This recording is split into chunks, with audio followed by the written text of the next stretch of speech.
Hello students, आज हम लोग बात करने वाले हैं एक्सेलरेशन ड्यू टू ग्रेविटी के बारे में। ठीक है, तो उससे पहले कुछ कॉन्सेप्ट समझ लेते हैं और पिछले दिन जो हुआ था उसको एक बार रिकैप कर लेते हैं। हम लोग किसके बारे में बात कर रहे थे? ग्रेविटेशन के बारे में। तो हम लोग पिछले दिन में देख चुके हैं कि कोई भी दो ऑब्जेक्ट जिसका मास है, दोनों के बीच में क्या होता है? फोर्स लगता है, एक अट्रैक्शन फोर्स लगता है। वो मास, कोई भी मास हो, कितना भी छोटा हो, अगर मास होगा तो उसके बीच में क्या लगेगा? फोर्स लगेगा। कोई भी मास एक दूसरे मास को अपनी ओर अट्रैक्ट करता है। ठीक है, लेकिन रियल लाइफ में हम लोग उसको एक्सपीरियंस नहीं कर सकते। क्यों? क्योंकि हम लोग देखे थे कि जो ग्रेविटेशनल फोर्स है उसका वैल्यू क्या है? बहुत ही कम है। ठीक है, उसका वैल्यू एप्रिसिएबल तभी होगा, मतलब सफिशिएंट तभी होगा जब दोनों में से एक मास बहुत ज़्यादा होगा। क्योंकि फोर्स मास के साथ प्रोपोर्शनल है, तो मास ज़्यादा होने से फोर्स बढ़ेगा। लेकिन रियल लाइफ में जो मास होता है वो अगर बड़ा भी मास होगा तो भी जाके हम लोग को फोर्स नहीं मिलेगा। तो एप्रिसिएबल फोर्स मिलने के लिए बहुत बहुत ज़्यादा मास की ज़रूरत है। ठीक है, इसीलिए क्या होता है, रियल लाइफ में जो फोर्स होता है वो इतना नेग्लिजिबल होता है कि हम लोग एक्सपीरियंस कर ही नहीं सकते। लेकिन जब अर्थ होता है, अर्थ का मास कितना होता है? पहले दिन हम लोग डिस्कस कर चुके हैं कि 6 × 10⁻24 kg। इमेजिन करो 10⁻24 kg का मास है, तो इतना बड़ा मास है तभी जाके 500 न्यूटन ऐसा कुछ फोर्स वो एक पर्सन के ऊपर लगा सकते हैं। तो यहाँ पे हम लोग जो ग्रेविटेशनल फोर्स है उसके बारे में, प्रॉपर्टी के बारे में हम लोग डिस्कस कर चुके हैं। आज हम लोग एक्सेलरेशन ड्यू टू ग्रेविटी के बारे में बात करेंगे। तो उससे पहले हम लोग जान लेते हैं कि what is free fall. Free fall क्या होता है? कि हम लोग को पता है कि अर्थ क्या होता है, ग्रेविटेशनल अट्रैक्शन की वजह से हर एक बॉडी को अपनी ओर खींचता है। ठीक है, तो कोई भी बॉडी को ऊपर से ऐसे छोड़ देंगे तो उसका नेचुरल टेंडेंसी है कि वो अर्थ के ओर भागेगा, टुवर्ड्स द अर्थ, और अर्थ उसको खींचेगा। ठीक है, ये नेचुरल टेंडेंसी है। तो ये जब एक बॉडी अर्थ के अंडर में जब उसको ऐसे छोड़ देते हैं तो वो क्या होता है? अर्थ के अंडर में नीचे गिरता है। तो ये जो फेनोमेनन है इसको हम लोग क्या कहते हैं? Free falls. A body falling under the force of gravity is known as free fall. Free fall of the body. Okay, मतलब हम लोग बोल सकते हैं कि बॉडी का फ्री फॉल हो रहा है, फ्रीली वो फॉल कर रहे हैं अंडर द ग्रेविटी। ठीक है, तो जब भी कोई बॉडी फ्रीली ऊपर से फॉल कर रहे हैं अंडर द ग्रेविटी, धीरे धीरे नीचे आ रहा है, तो उसमें क्या होगा? एक्सेलरेशन होगा। होगा कि नहीं होगा? क्योंकि न्यूटन सेकेंड लॉ से हम लोगों को पता है कि फोर्स और एक्सेलरेशन रिलेटेड है। जहाँ पे फोर्स है वहाँ पे एक्सेलरेशन है, जहाँ पे एक्सेलरेशन है वहाँ पे हम लोग बोल सकते हैं कि ज़रूर कोई यहाँ पे फोर्स है, नहीं तो एक्सेलरेशन कैसे प्रोड्यूस हुआ? तो फोर्स और एक्सेलरेशन एक साथ प्रेजेंट रहता है। ठीक है, अगर नेट फोर्स नहीं रहेगा तो एक्सेलरेशन क्या होगा? ज़ीरो होगा। ठीक है, तो यहाँ पे क्योंकि कोई भी बॉडी जब फ्री फॉल हो रहा है मतलब वो ग्रेविटेशनल अट्रैक्शन में है, अर्थ उसके ऊपर ग्रेविटेशनल फोर्स लगा रहा है, तो यहाँ पे उसके अंदर कुछ एक्सेलरेशन क्रिएट होगा।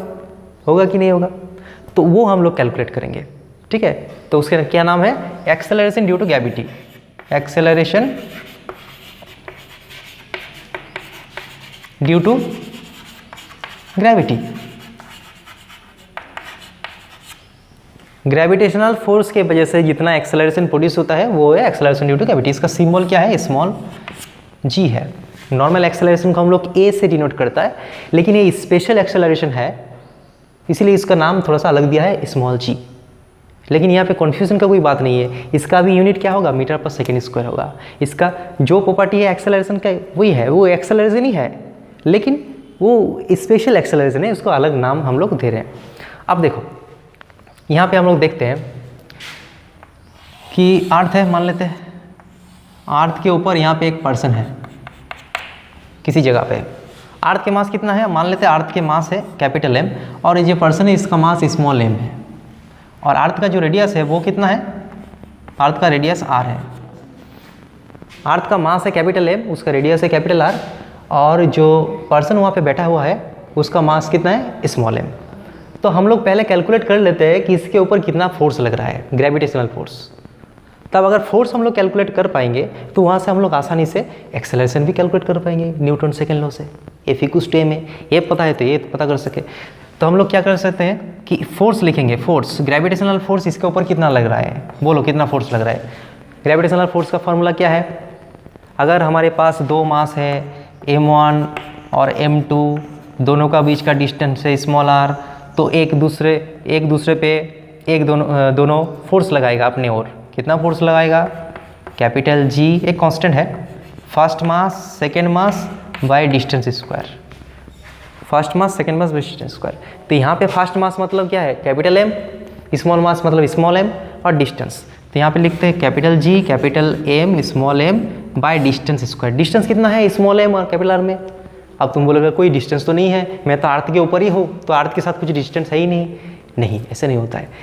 जो पॉइंट मास है उसके लिए हम लोग यहाँ से मेज़र करते हैं डिस्टेंस लेकिन जब बड़ा बॉडी होगा, पिछले दिन हम लोग को ये बात बताए थे, बड़ा बॉडी होगा तो उसके लिए कहाँ से मेज़र करेंगे? हमेशा सेंटर से मेज़र करना पड़ेगा, क्योंकि सेंटर ऑफ मास जो होता है वो सेंटर में होता है सिमेट्रिक बॉडी का। ठीक है, तो हम लोग सेंटर से मेज़र करेंगे। तो क्योंकि ये बहुत ही बड़ा बॉडी है अर्थ, तो उसको डिस्टेंस कहाँ से मानेंगे? सेंटर से। मतलब अर्थ का यहाँ से मानेंगे और इसका सेंटर तो यही है, तो इसको जोड़ देंगे तो कितना मिलेगा? ये डिस्टेंस आर मिलेगा, यही तो रेडियस है, तो यहाँ पे आर स्क्वायर। समझ में आ गया? तो अगर एफ मिल गया तो यहाँ से हम लोग ए कैलकुलेट कर सकते हैं। हम लोगों को पता है कि एफ इक्वल्स टू क्या होता है? एम ए होता है। यहाँ पे एफ की जगह क्या डालेंगे? G capital M small M by R square डालेंगे, एम की जगह एम डालेंगे, और ए की जगह क्या डालेंगे? ए की जगह जी डालेंगे, क्योंकि एक्सेलरेशन ड्यू टू ग्रेविटी का सिंबल क्या है? जी। और हम लोग ये भी बोल सकते हैं कि फोर्स ऑफ ग्रेविटी समर्थन mass into acceleration due to gravity. तो ग्रेविटी का एक्सेलरेशन का नाम क्या है? जी है। तो यहाँ पे एम और एम कैंसिल हो जाएगा, जी का वैल्यू निकल जाएगा G M by R square. Okay, तो यहाँ पे हम लोग उसको अलग से लिखते हैं। ठीक है, कितना होगा? G capital M by R square. यहाँ ध्यान से देखना, जो एक्सेलरेशन है उसके साथ मास का कोई रिलेशन नहीं है। मास के साथ तो एक्सेलरेशन डिपेंड नहीं करता, वो तो कट जाएगा। तो हम लोग इस मास को फैलेंगे, इसको ऐसे छोड़ देंगे, कोई भी एक बड़ा छोटा कोई भी बॉडी हम लोग ऐसे छोड़ देंगे, तो जो फ्री फॉल होगा उसका मास कितना भी ज़्यादा हो कम हो, सबका एक्सेलरेशन कितना होगा? एक्सेलरेशन इतना ही होगा। Acceleration is independent of mass. ठीक है, तो एक पत्थर को फेंक रहे हैं और कुछ हल्का कुछ बॉडी फेंक रहे हैं और कुछ लोहे का चीज़ भी फेंक रहे हैं, तो तीनों में एक्सेलरेशन कितना आएगा? सेम आएगा, उसमें कुछ डिफरेंस नहीं आएगा। समझ में आ गया? हाँ, लेकिन वहाँ पे यार वो दूसरा चीज़ नहीं होना चाहिए, उसमें होने से थोड़ा सा दिक्कत होता है, लेकिन फिर भी एक्सेलरेशन सबका क्या होगा? सेम होगा। ठीक है, अब ये हम लोग एक्सेलरेशन ड्यू टू ग्रेविटी जो कैलकुलेट किए वो किसके लिए? अर्थ के लिए। लेकिन हम लोगों को पता है सिर्फ अर्थ का ग्रेविटी नहीं है, हर एक प्लेनेट का ग्रेविटी है। वेनस, सैटर्न, जो भी प्लेनेट है हम लोगों का, सब प्लेनेट में ग्रेविटी है, सबका मास है, लेकिन सब प्लेनेट में ग्रेविटी का वैल्यू अलग अलग होगा।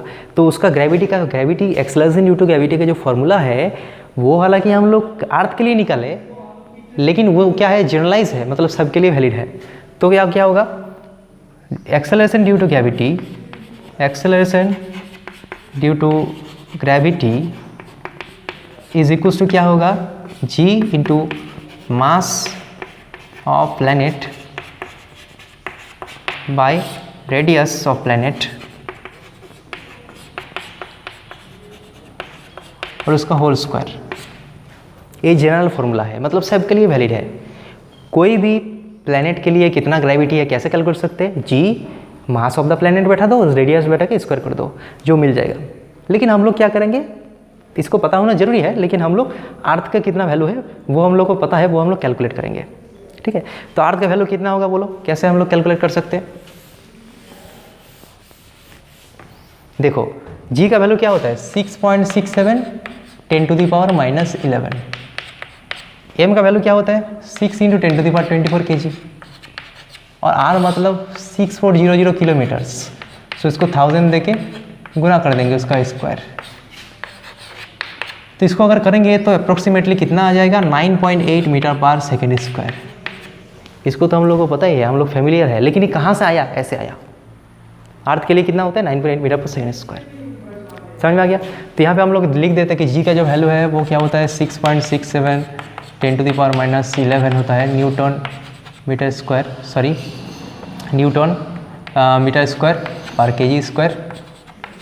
ठीक है, एम का मतलब क्या होता है? 6 × 10 to the power 24 किलोग्राम, और रेडियस का वैल्यू क्या होता है 6400 किलोमीटर। अर्थ का डेटा है ये, ठीक है, 9.8 मीटर पर सेकेंड स्क्वायर होता है। तो ऐसे हम लोग क्या कर सकते हैं, किसी भी प्लेनेट के लिए एक्सेलरेशन ड्यू टू ग्रेविटी निकाल सकते हैं। हालांकि हम लोग सिर्फ अर्थ के लिए निकाल रहे हैं, वो जो क्या उसका वैल्यू क्या है 9.8 मीटर पर सेकेंड स्क्वायर है, ठीक है। अब हम लोग मास और वेट, ये दो कन्फ्यूजिंग टर्म है, मास क्या है और वेट क्या है। हम लोग कभी कभी क्या कर देते हैं, दोनों को एक साथ मिक्सअप कर देते हैं, मास की जगह वेट और वेट की जगह मास यूज़ कर देते हैं, लेकिन वो गलत है। तो इसको हम लोग समझेंगे कि मास क्या है और वेट क्या है। देखो पिछले चैप्टर में हम लोग पढ़ चुके हैं कि mass is a measure of inertia. Inertia क्या होता है, किसी भी बॉडी का अपने स्टेट को मेंटेन करने की जो प्रॉपर्टी है वो इनर्शिया है। जो रेस्ट में है वो तो चाहते हैं रेस्ट में रहे, और जो मूव कर रहा है वो चाहते हैं मूव करें। जब हम लोग बाहर से उसको डिस्टर्ब करेंगे तभी जाके उसका स्टेट चेंज हो पाएगा। और जिसका मास ज़्यादा है, मतलब जिसका इनर्शिया ज़्यादा है, उसको अपोज करने के लिए हम लोग को बाहर से बहुत मेहनत लगाना पड़ेगा, ठीक है, वो हम लोग डिस्कस कर चुके हैं। तो मास इज़ क्या है, mass is a measure of inertia.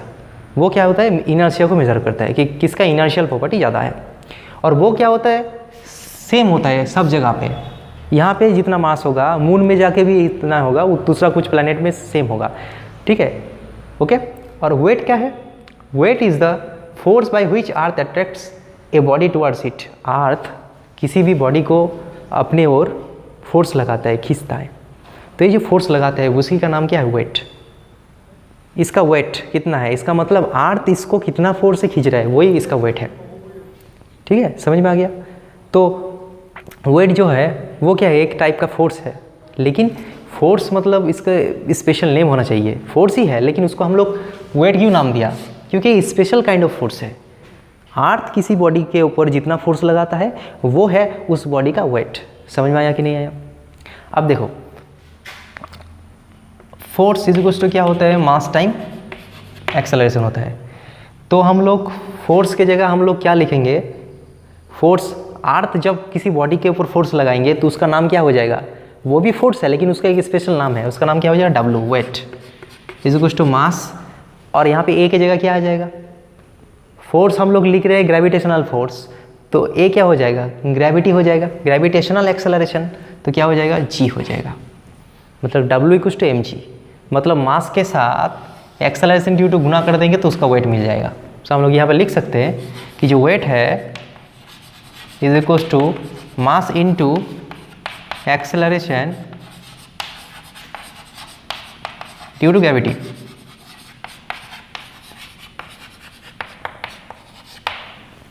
मास के साथ एक्सेलरेशन ड्यू टू ग्रेविटी गुना कर देंगे तो क्या हो जाएगा, वेट मिल जाएगा। अब यहाँ पे क्वेश्चन आता है कि मास और वेट का यूनिट क्या है, अच्छे से समझना। Unit of mass, unit of mass क्या है, मास का यूनिट है kilogram and gram. SI system में किलोग्राम, सीजीएस में ग्राम। और वेट का यूनिट क्या होगा बोलो तो, वेट का यूनिट क्या होगा, न्यूटन और डाइन, एंड और ना एंड डाइन। न्यूटन कैसे हो रहा है, हम लोग तो दुकान में जाते हैं कि बोलते हैं कि 2 kg का ये दे दो, 2 kg का ये दे दो, तो उसमें हम लोग केजी लगा देते, वो गलत है। वो हम लोग मास बोलते हैं, हम लोग बोलते हैं कि वेट मेज़र कर रहे हैं, वो वेट नहीं मेज़र कर रहे, वो मास मेज़र कर रहे हैं। दुकान में जो मेजरिंग इंस्ट्रूमेंट होता है उसका नाम है बीम बैलेंस, उसमें हम लोग क्या मेज़र कर सकते हैं, मास। मास का यूनिट क्या है, किलोग्राम। वेट क्या है, वेट एक काइंड ऑफ फोर्स है। अभी तो तुमने बताया कि this is a force by which earth attracts, समझ आए ना। तो एक फोर्स है, वेट क्या है, एक काइंड ऑफ फोर्स है। फोर्स का यूनिट क्या होता है, न्यूटन होता है, ठीक है। तो वेट का यूनिट क्या है, कि कोई पूछेगा तो क्या बोल सकते हैं, हम लोग न्यूटन बोल सकते हैं। ऐसे रियल लाइफ में हम लोग बोल देते हैं कि किलोग्राम है, लेकिन गलत है। किलोग्राम जो है वो मास का यूनिट है, वेट का यूनिट क्या है, न्यूटन है, ठीक है। वेट को कैसे मेज़र किया जा सकता है, स्प्रिंग बैलेंस से, वो लैब में मिलेगा। तो मास इज मेजर्ड, यहाँ पर लिख देता हूँ, mass is measured by beam balance, beam balance,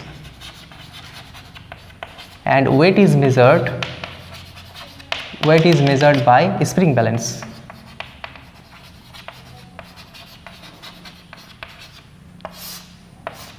समझ में आया। बीम बैलेंस से मास मेज़र किया जाता है, उसका यूनिट क्या होता है, किलोग्राम होता है, और वेट का यूनिट क्या होता है, न्यूटन, जो कि स्प्रिंग बैलेंस से हम लोग मेज़र करते हैं। तो हम लोग रियल लाइफ में वेट बोलते हैं, लेकिन वो एक्चुअल में क्या है, मास है। वेट का वैल्यू क्या होता है, न्यूटन में होता है। और कोई पूछेगा तुम्हारा वेट कितना है, तो तुम बोलोगे कि 50 kg अगर है तो 50 मल्टीप्लाइड बाई जी मतलब 10 मान लो, 500 न्यूटन है। तो तुम अगर बोलोगे 500 न्यूटन, तो रियल लाइफ में क्या होता है वो नहीं समझ पाएगा। हम लोग बोलते हैं 50 kg, लोग गलत है। एक्चुअली जो हम लोग बोलते हैं मास बोलते हैं, मास हमारा मास 50 kg है, लेकिन वेट 50 नहीं है, वेट क्या है 500 न्यूटन है। ठीक है, तो ये चीज़ को ध्यान में रखना पड़ेगा कि जो वेट होता है वो क्या होता है, उसका यूनिट न्यूटन होता है। और यहाँ पे और एक इम्पॉर्टेंट चीज़ है कि जो वेट है वो हर एक जगह पे अलग अलग है। यहाँ पे हम लोग लिख सकते हैं कि weight is different at different place. Weight का जो वैल्यू होता है वो डिफरेंट प्लेस में अलग अलग होता है। क्यों अलग होता है, वेट के अंदर क्या है, वेट के अंदर m इंटू जी है। देखो m का वैल्यू डिफरेंट प्लेस में अलग अलग होता है क्या, नहीं होता है। लेकिन g का वैल्यू डिफरेंट प्लेस में अलग अलग होता है क्या, हाँ होता है। अभी तो हम लोग देखा कि g का वैल्यू जो होता है वो प्लैनेट के हिसाब से चेंज हो जाता है।